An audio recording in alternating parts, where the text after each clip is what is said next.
पाकिस्तान भारत युद्ध विराम के बाद अब एक और वार की शुरुआत हो चुकी है। फर्क इतना है कि इस युद्ध में हमले नहीं बल्कि पहले हुए हमलों की गिनती हो रही है कि किसने किसका कितना नुकसान किया। पाकिस्तान ने भारत को नुकसान पहुंचाने को लेकर बहुत सारे दावे किए हैं, तो वहीं भारत सरकार ने भी पाकिस्तान के नुकसान का पूरा ब्यौरा दिया है। अपने इस खास वीडियो में हम आपको बताएंगे कि भारत पाक युद्ध के दौरान 4 दिनों में किसका कितना नुकसान हुआ। नमस्कार, मैं प्रियांशी और आप देख रहे हैं नव भारत लाइव। 6 और 7 मई की दरमियानी रात भारत ने पाकिस्तान और पाकिस्तान प्रशासित कश्मीर में ऑपरेशन सिंदूर चलाया। भारतीय सेना का कहना है कि इस दौरान उन्होंने 9 ठिकानों पर आतंकवादियों के कैंपों पर हमले किए हैं। पाकिस्तान के प्रधानमंत्री शहबाज शरीफ ने इसे भारत का एक्ट ऑफ वॉर बताया और कहा कि उन्हें मुंह तोड़ जवाब देने का पूरा अधिकार है। दोनों देश 4 दिन तक आमने सामने रहने के बाद संघर्ष विराम पर राजी हुए। भारत पाकिस्तान के बीच संघर्ष विराम की जानकारी सबसे पहले अमेरिका के राष्ट्रपति डोनाल्ड ट्रंप ने सोशल मीडिया पर दी थी। खास बात यह है कि इस युद्ध विराम के बाद अब चर्चा नुकसान की शुरू हो गई है। पाकिस्तान में भारत की सैन्य कार्रवाई के बाद पाकिस्तान के विदेश मंत्री इसहाक डार ने पाकिस्तान के संसद में दावा किया था कि पाकिस्तान की एयरफोर्स ने भारत के 5 फाइटर जेट मार गिराए थे।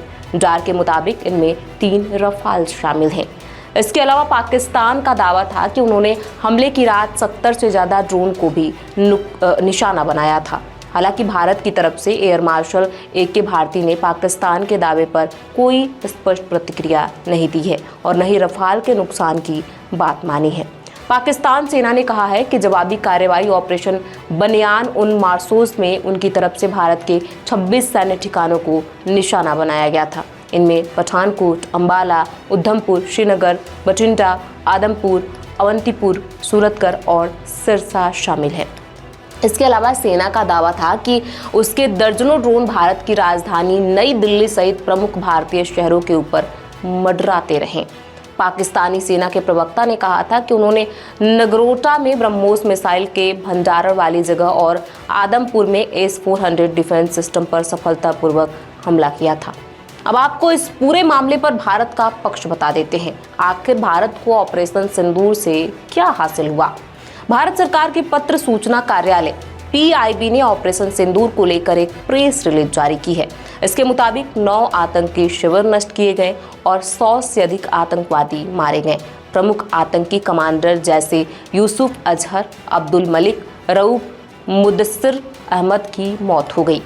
एक ही ऑपरेशन में परमाणु शक्ति वाले देश पाकिस्तान के 11 एयरबेस पर हमला करने वाला भारत पहला देश बन गया। पाकिस्तान की वायुसेना की 20% संपत्ति नष्ट हो गई। भुलारी एयरबेस का भारी नुकसान और स्क्वाड्रन लीडर उस्मान यूसुफ की मौत हो गई। कश्मीर मुद्दे को फिर से परिभाषित किया गया। सैटेलाइट तस्वीर में क्या दिखा, आपको ये भी बता देते हैं। अमेरिकी अखबार न्यूयॉर्क टाइम्स की माने तो उनका कहना है, उनकी रिपोर्ट में ये बताया गया है कि सैटेलाइट तस्वीरों से हमलों के व्यापक होने का पता चलता है, लेकिन नुकसान दावों से कम हुआ है। रिपोर्ट में कहा गया है कि पाकिस्तान की सैन्य सुविधाओं और हवाई अड्डों को निशाना बनाने में भारत को स्पष्ट बढ़त मिली है। रिपोर्ट के मुताबिक पाकिस्तान के बंदरगाह शहर कराची से 100 मील से भी कम दूरी पर स्थित भुलारी एयरबेस पर भारत के रक्षा अधिकारियों ने कहा कि उन्होंने एक विमान हैंगर पर सटीक हमला किया है। तस्वीरों में हैंगर जैसी दिखने वाली जगह पर स्पष्ट क्षति दिखाई दे रही है। भुलारी एयरबेस पाकिस्तान में सिंध प्रांत के जमशोरो जिले में है। दिसंबर 2017 में इसका उद्घाटन किया गया था और यह पाकिस्तान के सबसे आधुनिक एयरबेस में से एक है। इसी तरह रिपोर्ट में नूर खान एयरबेस, रहीम यार खान हवाई अड्डा और सरगोधा एयरबेस को नुकसान दिखाने वाली सैटेलाइट तस्वीरें भी शामिल है। पाकिस्तान ने 2 दर्जन से ज़्यादा सैन्य प्रतिष्ठानों और ठिकानों को निशाना बनाने का दावा किया था, जिसमें उधमपुर एयरबेस भी शामिल है। लेकिन उधमपुर एयरबेस की 12 मई को ली गई सैटेलाइट तस्वीर में कोई नुकसान नहीं दिखाई दे रहा है। ऐसे में भारत और पाकिस्तान एक दूसरे पर दावे कर रहे हैं कि हमने इतना नुकसान पहुंचाया और हमने इतना। पाकिस्तान कुछ ज़्यादा ही जड़ बढ़ के बोल रहा है। इस पूरी रिपोर्ट पर आपकी क्या राय है, हमें कमेंट बॉक्स में लिख के जरूर बताएं।